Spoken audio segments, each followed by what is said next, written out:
एक सुख एवं आनंद मनुष्य के भीतर ही निवास करते हैं, परंतु मनुष्य उसे स्त्री में, घर में और बाहरी सुख प्राप्ति के लिए ढूंढ रहा है। 2 श्री कृष्ण कहते हैं कि भगवान उपासना केवल शरीर से ही नहीं बल्कि मन से भी करना चाहिए। ईश्वर का वंदन उन्हें प्रेम बंधन में बांधता है। 3 मनुष्य की वासना ही उसके पुनर्जन्म का कारण होती है। 4 मनुष्य इंद्रियों के अधीन है, इसलिए उसके जीवन में विकार और परेशानियां आती है। 5 मनुष्य के अंदर धैर्य, सदाचार, स्नेह और सेवा जैसे गुण सत्संग के बिना नहीं आते हैं।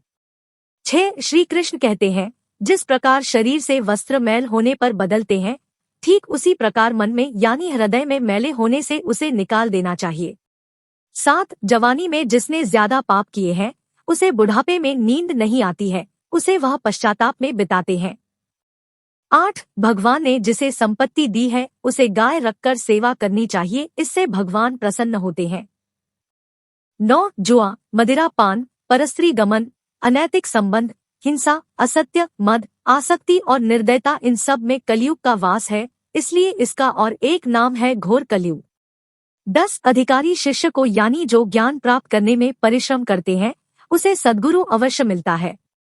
11 भगवान श्री कृष्ण कहते हैं कि मनुष्य को अपने हृदय को बार बार समझने की कोशिश करनी चाहिए, ईश्वर के सिवाय उसका कोई नहीं है। साथ ही यह विचार करना चाहिए कि उसका कोई नहीं है इस ब्रह्मांड में भी जो उसका साथ देगा। 12 भोग में क्षणिक सुख प्राप्त होता है, साथ ही त्याग में स्थायी आनंद है।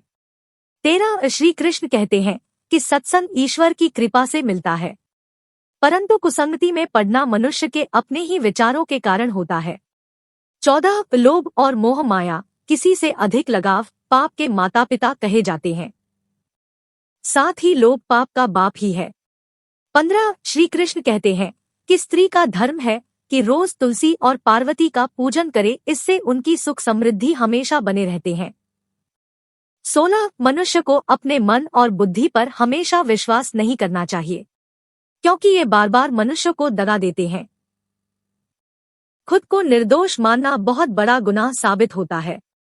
17 पति पत्नी पवित्र रिश्ता बनाए रखने से भगवान पुत्र के रूप में उनके घर आने की इच्छा रखते हैं।